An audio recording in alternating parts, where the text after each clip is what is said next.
배춘 원장입니다. 오늘은 당뇨병에 대해서 좀 강의를 해드리겠습니다. 구독자가 저는 많지는 않지만 그래도 관심 있는 분들이 꾸준히 지속적으로 보시나 봅니다. 고사리 손이라는 분께서 당뇨병을 좀 강의를 해 주십사라는 부탁을 하셨네요. 저도 평소에 당뇨병에 대해서 굉장히 관심이 많았고 또 치료를 함에 있어서도 너무나 생각보다는 좀 쉽게 치료되는 경향이 많습니다. 그래서 언젠가는 강의를 해야 되겠다고 생각을 했는데 마침 또 부탁하는 분이 계셔서 제가 흔쾌히 강의를 좀 해드리겠습니다. 자, 강의 제목은 당뇨병 과연 불치병인가라는 이야기입니다. 절대로 불치병이 아닙니다.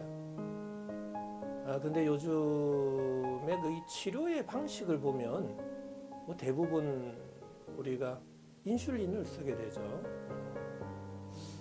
그런데 이 인슐린 가지고는 당뇨병을 정말 치료하기 어렵습니다. 오히려 더 당뇨를 고질화 시켜 버리는 경향이 있다라고 저는 생각하고 있습니다. 어디까지나 조절약이지 치료약은 아닙니다. 제가 이 당뇨병에 대해서 좀 처음부터 좀 끝까지 치료 방법까지 하나하나 차근차근 한번 설명드리겠습니다. 자, 먼저 당뇨병의 정의를 한번 볼까요? 서양의학적 관점과 제가 연구하는 세포열 에너지학적 관점을 이렇게 구분을 해봤습니다. 서양의학에서는 인슐린의 절대적인 부족이다라고 돼 있죠. 절대적인 부족이다. 그 다음에 포도당이 혈액 내에서 세포 내로 들어가지 못해서 혈중에 다량의 포도당이 존재해서 생기는 병이다. 이렇게 정의를 내리고 있습니다. 있는 현상 그대로 설명하고 있는 거 맞습니다. 이해하기 쉽고 또 혈액 검사를 해보면 당내의 포도당 수치가 정상 범위보다 월등히 높아져 있고 소변에서도 당이 검출되는 그러한 경향이 있죠.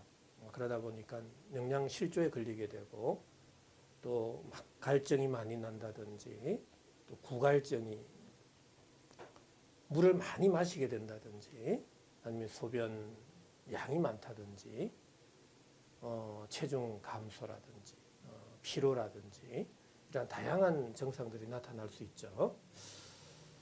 그런데 저의 세포열 에너지학적 관점에 있어서는 체온의 저하다라고 저는 보고 있습니다.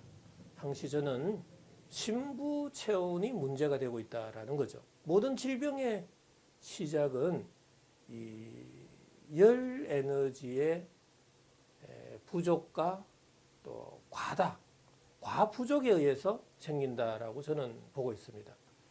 이 당뇨병 또한 체온이 낮아서 생겼다라는 게 저의 주장입니다.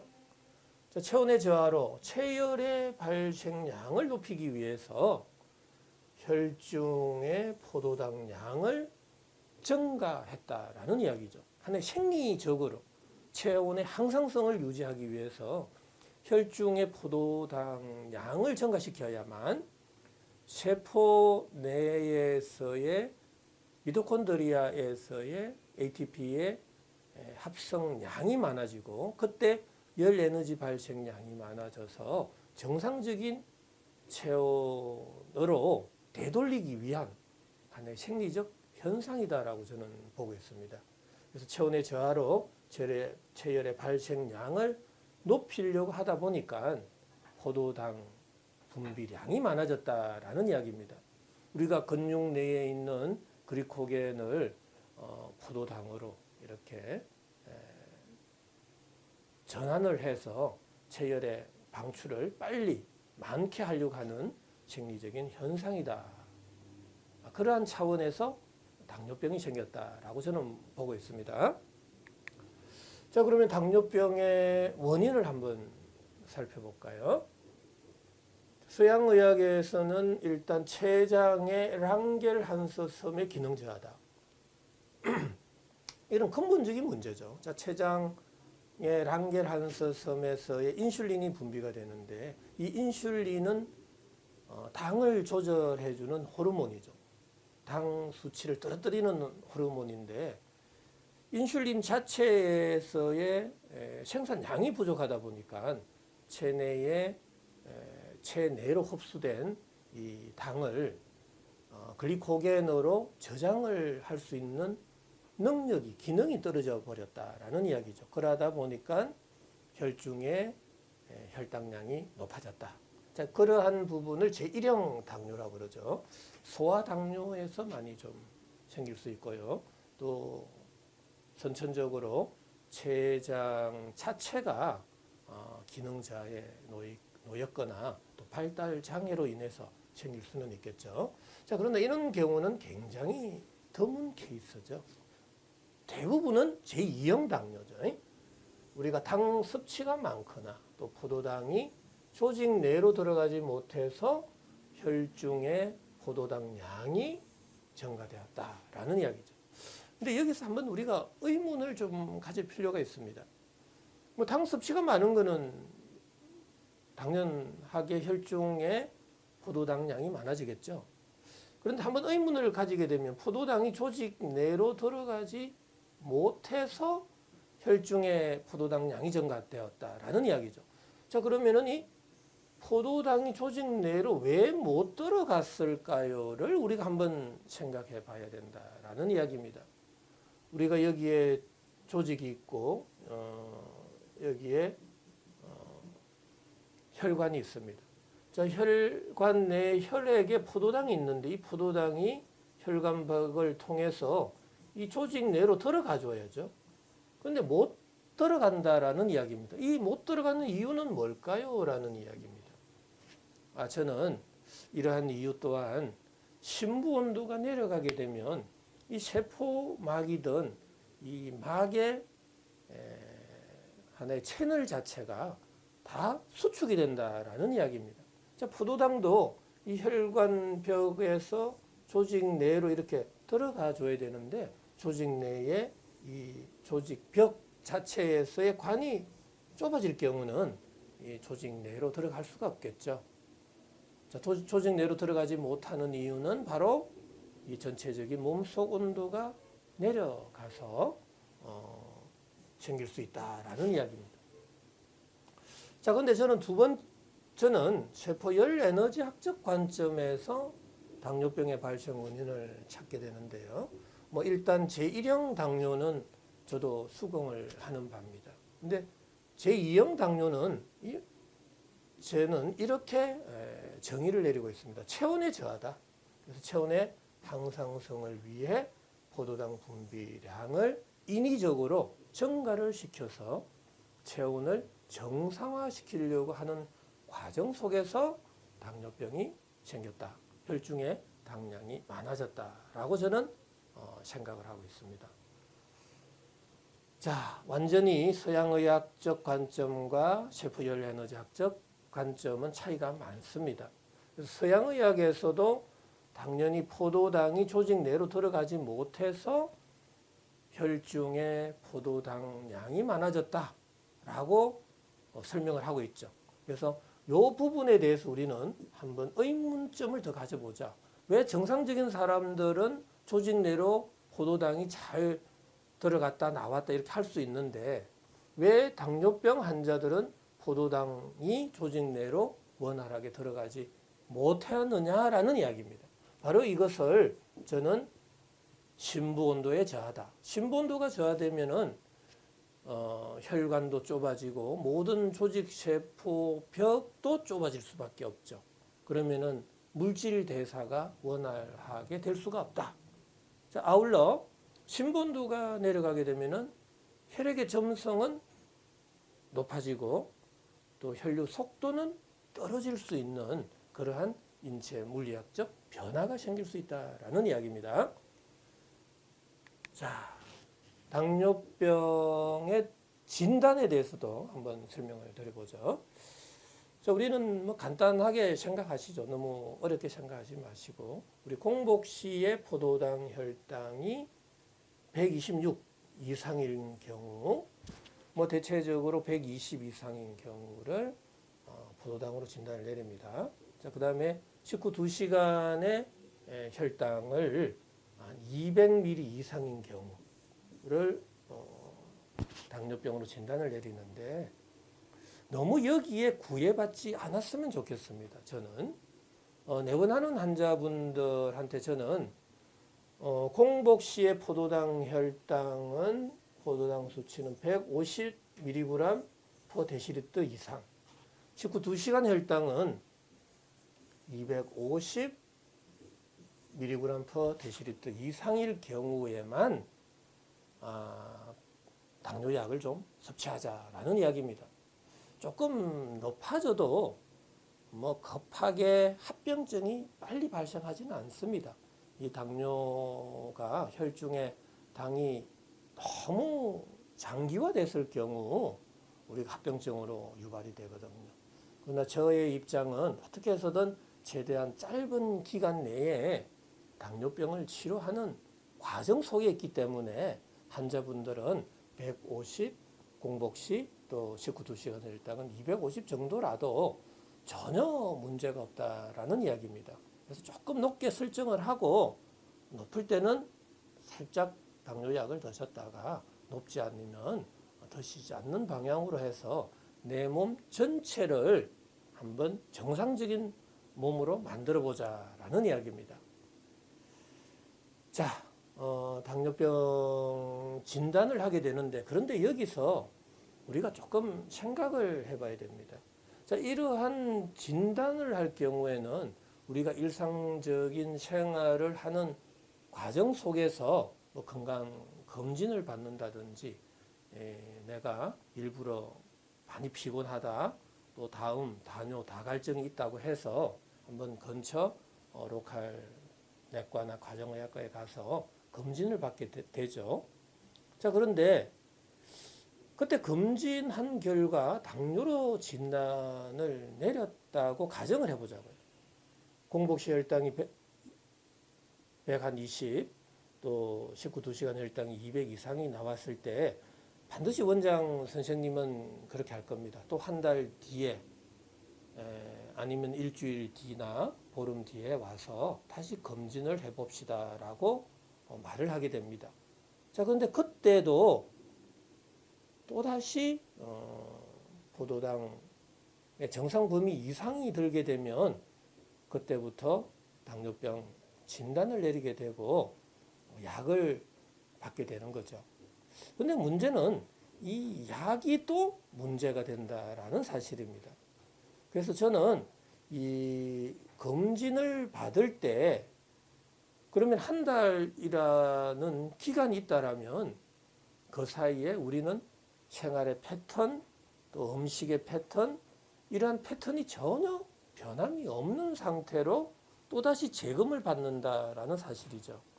그러면은 절대로 이 당뇨 수치가 거의 변하지 않는다라는 이야기입니다. 단지 음식물만 가지고는 한계가 있다라는 이야기입니다. 그래서 그때 검진을 받을 그 당시가 굉장히 중요했다라는 이야기죠. 자, 당뇨병의 정상입니다. 대표적인 3다 정상이 있죠. 다음, 다뇨, 다갈증이 있습니다. 자꾸 물을 마시게 되고, 또 소변이 잦아지고, 그 다음에 갈증이 많이 나게 되죠.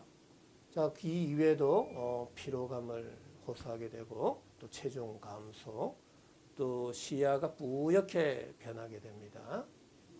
시야 이상이라든지, 또 상처 치유의 지연, 이러한 특징적인 증상이 발생합니다.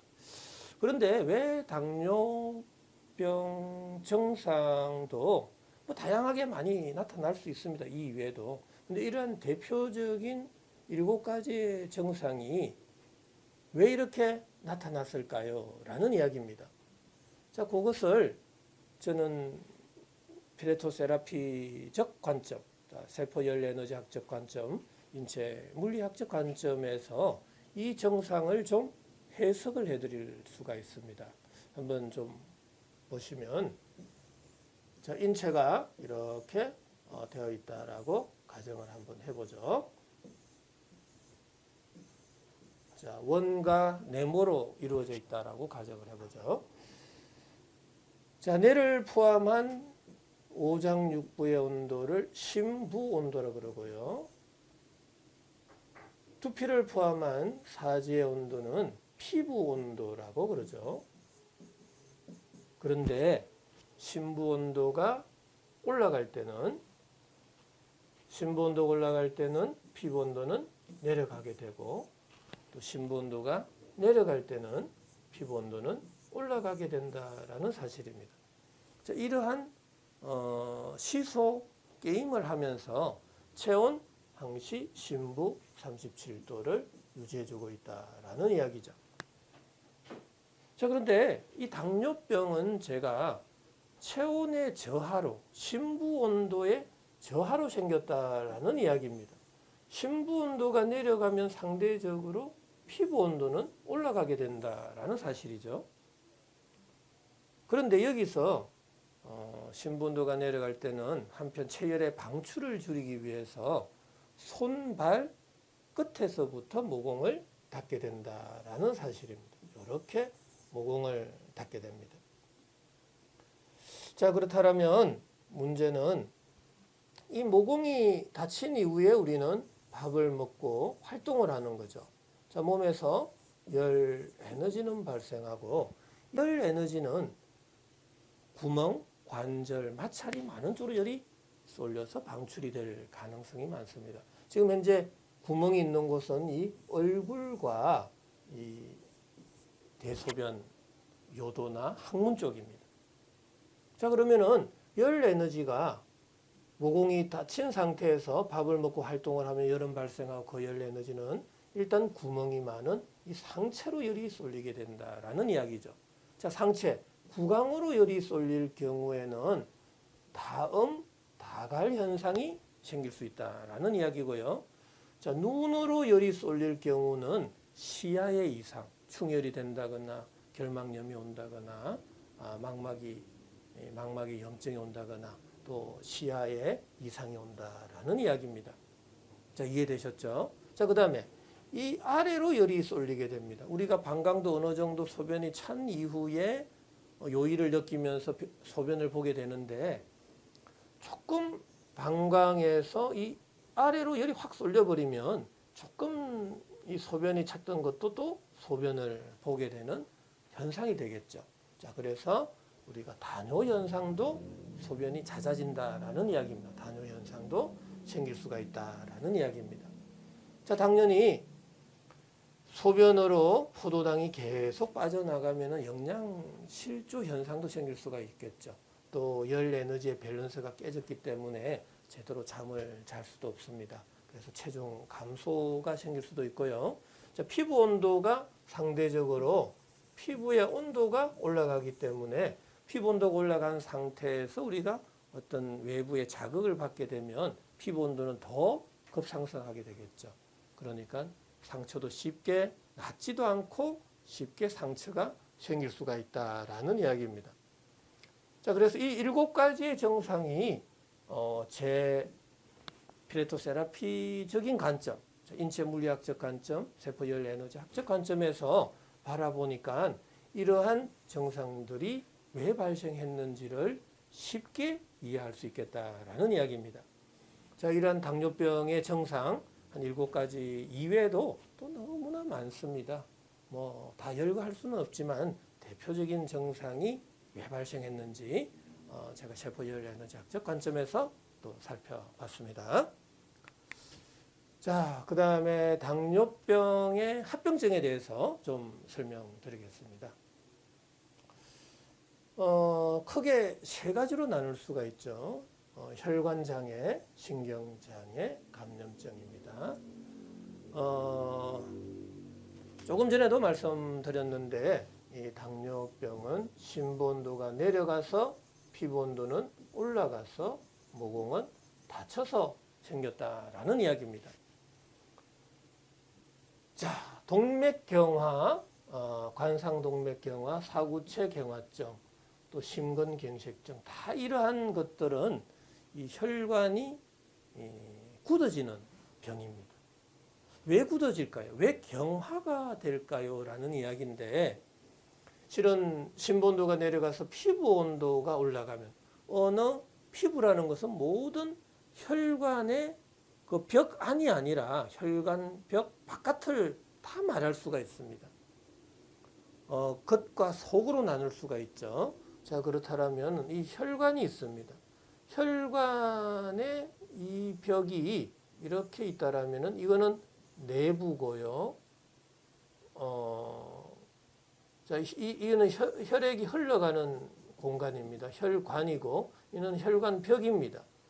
자, 그러면은 혈관벽, 요게 심부가 되고요. 혈관벽 바깥은 피부가 되는 겁니다. 자, 그리고 이 혈관에서도 이 내부, 이 안쪽도 알고 보면 피부가 되는 겁니다. 그래서 쉽게 또 말씀을 드리면 위장이 있습니다. 자, 위장의 이 면은 피부가 되고 점막이 되고요. 위벽에서의 이 점막층, 근육층, 장막층이 있죠. 그러면은 이 부분은 심부가 되는 겁니다. 심부. 굉장히 좀 어려운 개념일 수 있는데, 자, 여기는 피부, 여기는 심부, 내부가 되고요. 여기는 장막층 바깥은 또 피부가 된다라는 이야기입니다. 이걸 잘 이해를 좀 해주시면 제 강의를 해드리면 좀 쉽게 이해할 수도 있습니다. 그래서 혈관도 마찬가지로 혈관 벽 내외 바깥은 다 바깥으로 보셔야 됩니다. 그래서 그 부분에 있어서는 온도가 올라갈 수 있다. 자, 혈관염이 될 수도 있고 혈관염이 오래되면은 온도가 올라가니까 경화증이 될 수 있다라는 이야기입니다. 자, 그 다음에 눈 쪽으로 열이 쏠리게 되니까 눈에 망막증이 생길 수가 있겠죠. 자, 열 에너지가 구멍이 많은 쪽으로 열이 쏠릴 경우에는 눈 쪽에 병이 될 수도 있다라는 이야기입니다. 아무래도 또 열 에너지는 이 상체로 열이 쏠리다 보면 심장에 열을 받게 됩니다. 그래서 심근경색증이라든지 협심증이라든지 또 관상동맥 경화라든지 이러한 심장에서의 병이 생길 수도 있고요. 자, 그 다음에 신부전이라든지 하지궤적. 이것도 피부 온도가 올라가면 바로 염증이 되는 거죠. 그래서 이러한 혈관에서의 장애도 생길 수 있다라는 이야기고요. 자, 신경도 마찬가지입니다. 신경도 하나의 내외가 다 있습니다. 아무래도 심부 온도가 내려가면은 전기적인 에너지의 전도작용도 느려지게 되겠죠. 그래서 이 건반사의 저하나 소실도 생길 수가 있고 지각적인 장애, 감각이나 지각 장애도 생길 수가 있다라는 이야기입니다. 자, 그 다음에 우리 말초 신경에서의 피부 온도가 올라가면은 또 통증이 생길 수가 있겠죠. 자, 발바닥의 자결감. 자, 이것도 왜 발바닥에 자결감이 생길까요? 우리가 한번 생각해 볼까요?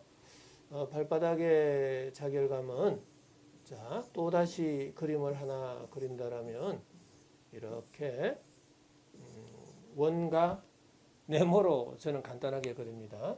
자, 심부 온도가 내려갈 경우는 팔, 다리, 손발 끝에서부터 모공이 닫히고 그때 나는 밥을 먹고 활동을 하면 이 열 에너지가 발생한다라는 이야기죠. 자, 이 열 에너지는 구멍, 관절, 마찰이 많은 쪽으로 열이 쏠리는데 특히 마찰이 많은 쪽 손바닥, 발바닥으로 열이 확 쏠릴 경우에는 그 주변의 피부 온도, 점막의 온도, 조직의 온도가 상승하게 돼서 바로 발바닥에 자결감이 생길 수 있다라는 이야기입니다. 자, 이 이외에도 발 안에 이상도 생길 수 있죠. 발 안에 이상. 자, 이것은 뭐냐 하면은 우리가 구멍이 많은 곳, 관절이 있는 곳, 자, 두피, 겨드랑이, 사타구니, 손바닥, 발바닥 쪽으로의 국소 다한증이 생길 수가 있다라는 이야기입니다.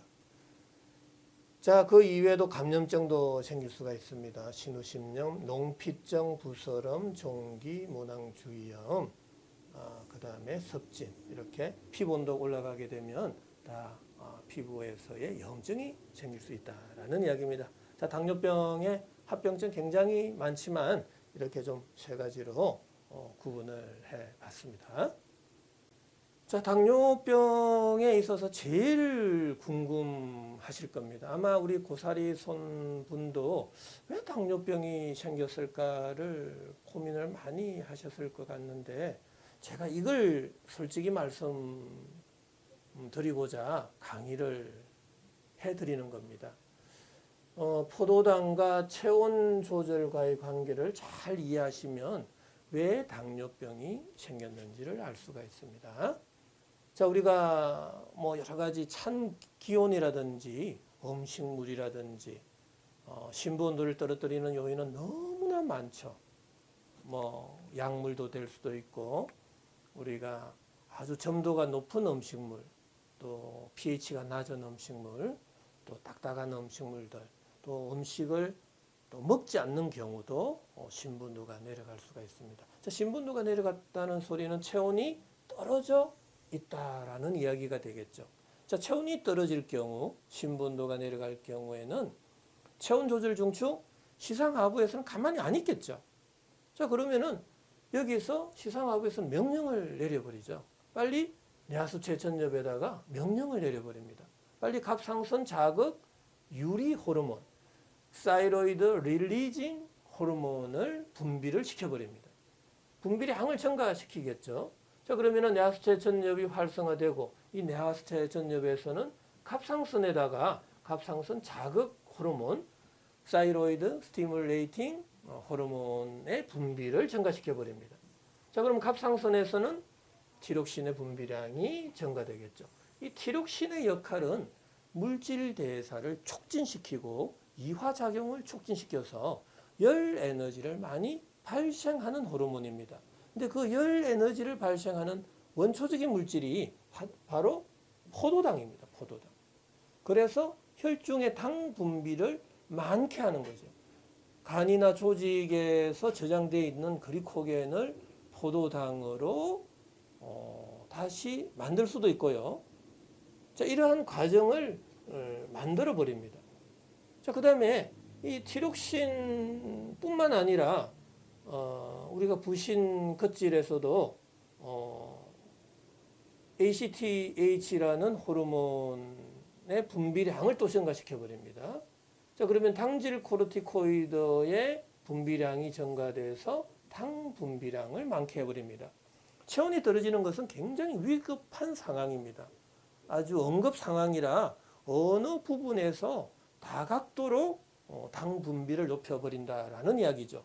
자, 그러면은 호르몬의 문제가 아니라 신경계에서도 교감신경이 활발하게 활성화되면서 부신 속질, 췌장 알파세포에서도 우리가 당 분비량을 급속도로 증가를 시켜버립니다. 자, 부신 속질에서는 아드레날린의 분비량을 증가시켜서 당 분비량을 증가시키고, 췌장 알파세포에서는 글루카곤을 증가시켜서 당 분비량을 증가시킵니다.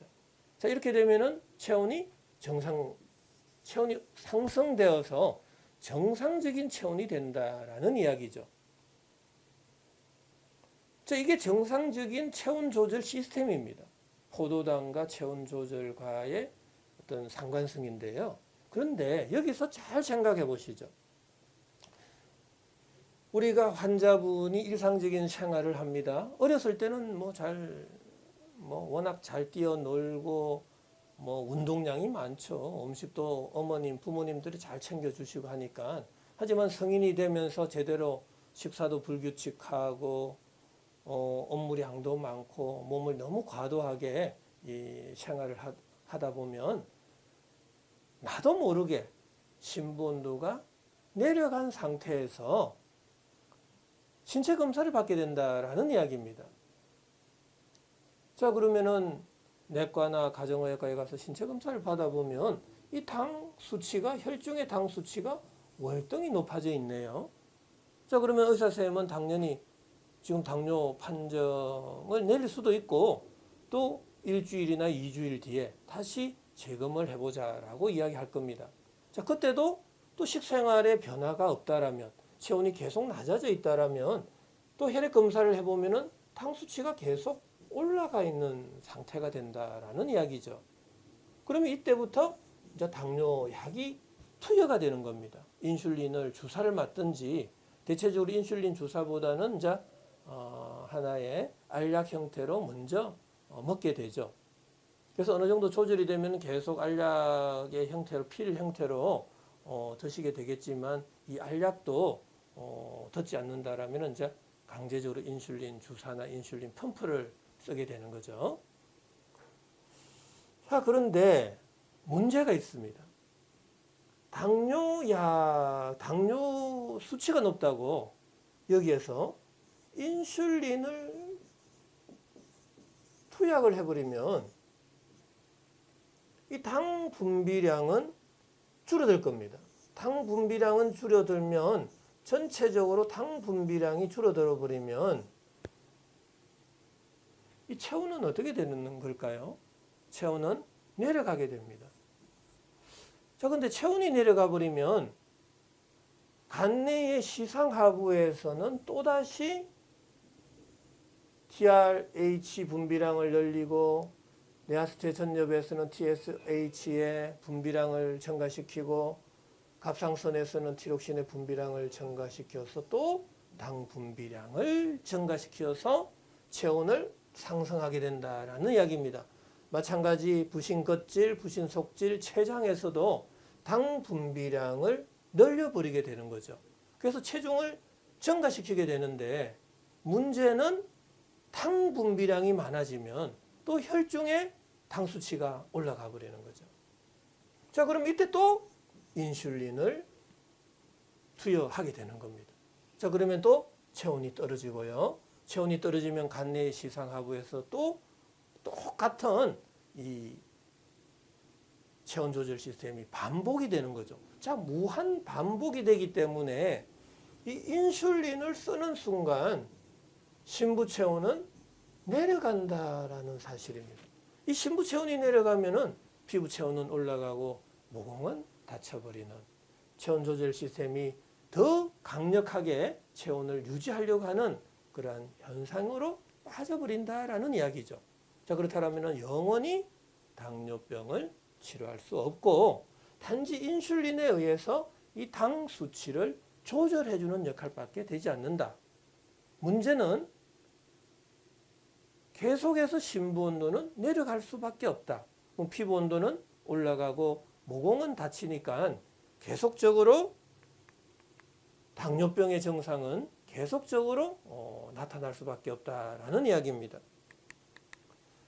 자, 이게 굉장히 중요한 이론이죠. 자, 이것만 이해하신다라면 우리가 어떻게 당뇨병을 치료해야 되는지를 알 수 있다라는 이야기입니다.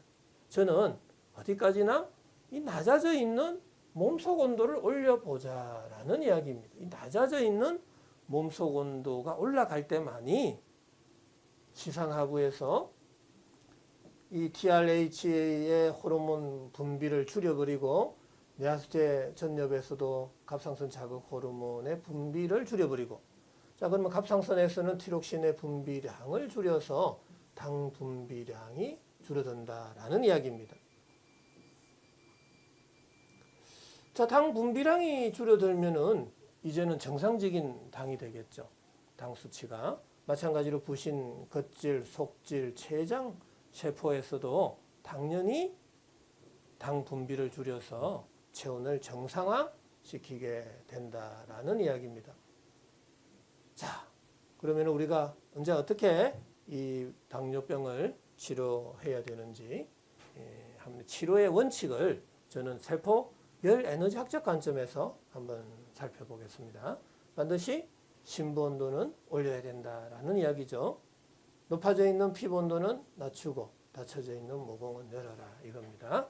자, 이렇게 한번 보실까요?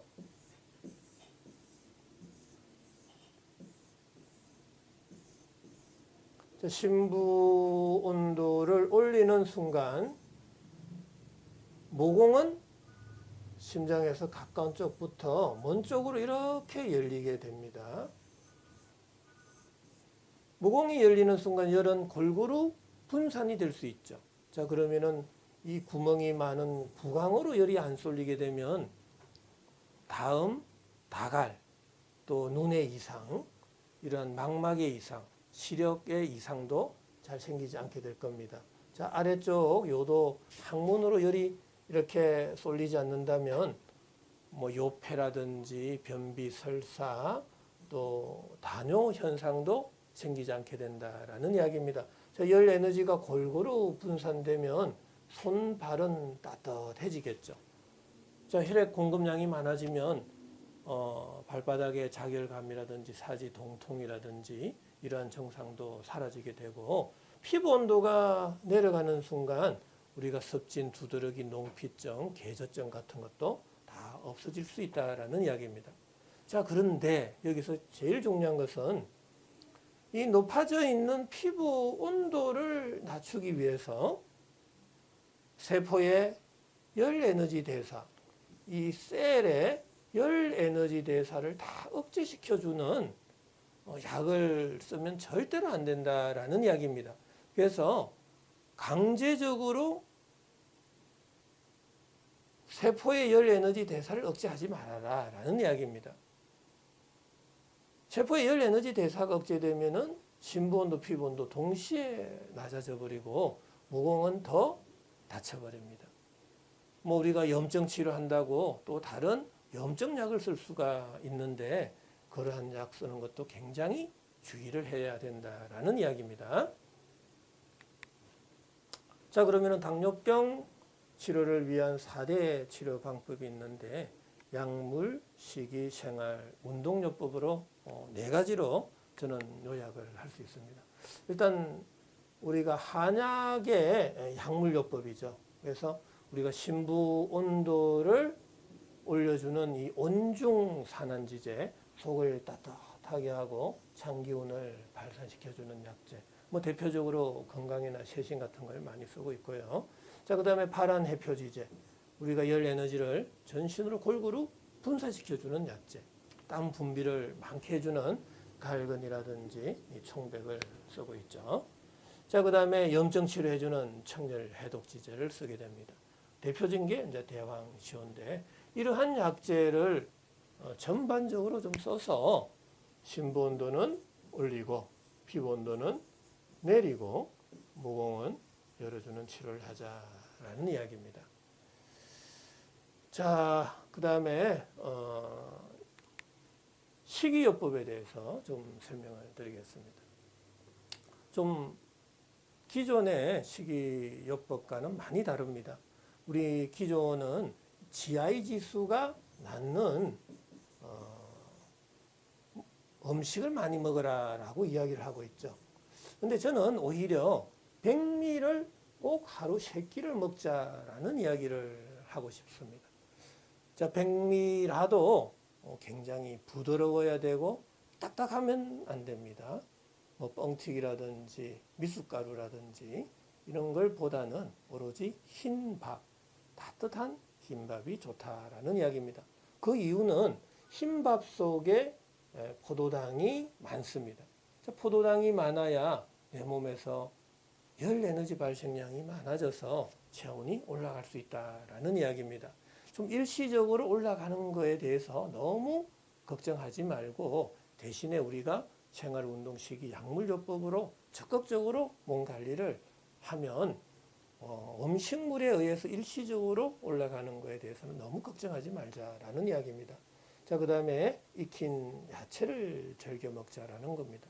생야채를 드시면 안 됩니다. 생야채도 딱딱한 섬유질이 많습니다. 딱딱한 섬유질이 몸에 들어가면은 그만큼 소화도 안 되고 분해도 안 되고 흡수가 잘 안 됩니다. 흡수가 안 될 때 세포 내에서의 열 에너지 발생량이 줄어들겠죠. 그럼 심부온도 내려가고 피부온도 올라가고 모공은 다치게 된다라는 이야기입니다. 그리고 매콤하고 따뜻한 또 짭조름한 국을 좀 즐겨 먹자라는 이야기입니다. 서양의학에서는 나트륨을 적게 먹자라고 이야기하고 있는데 저 입장은 나트륨, 클로라이드, 포타슘은 전해질입니다. 그 이외에도 아연, 마그네슘, 철과 같은 다양한 이온들이 많아야 내 몸에서 전기 에너지가 많이 발생합니다. 전기 에너지는 열 에너지로 전환이 되고 열 에너지 발생량이 많아져 줘야 심부온도가 쉽게 올라가게 됩니다. 심부온도가 쉽게 올라가면 혈중의 포도당 수치는 떨어질 수밖에 없겠죠. 자, 제일 중요한 겁니다. 자, 그 다음에 고기는 먹되 기름은 제거하고 먹자라는 이야기입니다. 기름 속에는 포화지방산이 많습니다. 포화지방산은 높은 녹는 점은 93.6도짜리의 포화지방산도 있습니다. 내 몸에 들어가면 절대로 녹지 않고 분해가 안 되겠죠. 분해가 안 되면 산화가 안 되고 산화가 안 되면 열이 발생 안 할 겁니다. 열이 발생 안 하면 심부온도 내려가고 피부온도 올라가고 모공은 다치게 되죠. 심부온도 올라가면은 혈중의 혈당량은 높아질 수밖에 없겠죠. 자, 이런 식이요법 굉장히 중요합니다. 자, 이 이외에도 먹지 않아야 될 음식들이 너무나 많습니다. 한의원에 오면은 더 자세한 내용을 설명드리겠지만 좀 간단하게 설명드린다라면 일단 이 찬 물을 드시면 안 됩니다. 아이스크림, 팥빙수, 냉면, 냉콩수와 같은 찬 게 들어가면은 내 몸속 온도는 내려갈 수 있다라는 이야기입니다. 자, 그 다음에 하나는 가공 음식입니다. 이 가공 음식은 방부제, 보존제, 항산화제, 그 이외에도 유화제, 경화제, 점정제와 같은 식품 첨가물이 너무나 많이 들어갑니다. 자, 일단 방부제가 들어가 있는 음식을 내 몸속에 들어간다라면 내 몸속에서의 음식물 또한 방부가 될 겁니다. 자, 음식물이 방부가 되면은 또 산화가 안 되고 산화가 안 되면 열이 발생 안 하겠죠. 심부온도 내려가면은 혈중의 혈당량은 높아질 수밖에 없다라는 이야기죠. 자, 그 이외에도 우리가 과일도 굉장히 조심해야 됩니다. 이 과일을 못 먹는 이유는 pH가 낮고 우리가 점성이 높은 특징을 좀 가지고 있습니다. 너무 끈적끈적한 음식을 드시는 것은 혈당을 높이게 됩니다. 그래서 꿀엿, 설탕, 올리고당, 초콜릿, 글루텐이 많은 밀가루 음식, 찰떡, 찰밥 같은 점성이 높은 음식은 치료 도중에는 좀 삼가하시는 게 좋고요. 또 pH가 낮은 음식들, 식초, 매실, 신김치 같은 혈중의 pH를 낮추는 음식물들은 에너지를 수렴합니다. 에너지가 수렴이 되면 혈관이 좁아지고 혈관이 좁아지면 전신 혈액 순환 양이 줄어들어서 심부온도가 내려갈 수도 있습니다. 자, 기타 이외에도 너무나 많은 심부온도에 영향을 주는 이 팩터들은 정말 많습니다. 제 피레토 세라피 세포열 에너지학적 관점, 인체 물리학적 관점에서 이 음식도 다 분석을 하게 되면 우리가 내 몸이 정말로 건강해질 수 있는 방법을 찾게 될 수 있다라는 이야기입니다. 자, 생활요법인데요. 항상 집은 따뜻한 게 좋습니다.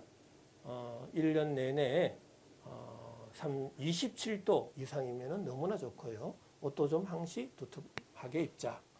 자, 지침 시간 또 기상 시간은 좀 일정하게 해서 레귤러하게 해서 잠을 자는 것도 덜 피곤해집니다. 자, 장거리 여행이나 높은 산행도 삼가해 줘야 됩니다. 아무래도 이러한 일들을 하게 되면은 생활의 패턴이 깨져 버립니다. 자, 그때는 또 심부 온도의 변화가 많이 생길 수도 있겠죠. 그래서 조심하는 게 좋다라는 거고, 습하는 것도 저기압이 형성될 때는 심부 온도가 내려갈 수가 있습니다. 그래서 적절한 습도를 유지하면서 우리가 맑은 날씨에는 당 수치도 떨어질 수가 있습니다. 이러한 관계 속에서 생활요법도 적극적으로 좀 해주신다라면 당 수치를 떨어뜨리는데 많은 도움이 됩니다. 자, 마지막으로 이 운동요법입니다. 운동을 하면 당연히 당이 떨어진다는 건 잘 알고 계시죠? 자, 운동을 하면 심부온도가 올라가기 때문에 그런 겁니다. 심부온도 올라가면은 당연히 이 혈중에서의 포도당 양은 줄어들게 된다라는 이야기죠. 당연히 신분도가 올라가면은 자꾸 당을 만들어낼 필요가 없는 거죠. 자, 기본적으로 운동은 꾸준히 해주는 게 좋다. 자, 낮보다는 저녁 시간에 운동을 하면 심부온도를 좀 더 효과적으로 올릴 수가 있다라는 이야기입니다. 그리고 좀 주의해야 될 것은 수영이나 스킨스쿠버와 같은 물에서 하는 운동은 좀 가급적 피하자라는 이야기입니다. 자, 여기까지 좀 당뇨병에 대해서 우리 당뇨병의 정의, 또 발생 원인, 정상, 또 합병증, 또 포도당과 체온과의 체온 조절과의 관계, 또 당뇨병의 3대 치료 원칙, 당뇨병의 4대 치료 방법까지 좀 강의를 해드렸습니다. 자, 아무쪼록 당뇨병 환자분들 기존의 인슐린 가지고는 절대로 치료할 수 없고 조절할 수밖에 없다. 조절약이다라는 건 잘 알고 계실 겁니다. 저의 피레토 세라피 세포열 에너지학적 관점에서 한번 당뇨병을 치료해 보신다라면 결코 후회하지 않고 만족할 만한 결과를 얻으실 것으로 저는 확신하고 있습니다. 자, 오늘 오랫동안 이 강의를 시청해 주셔서 대단히 감사드립니다.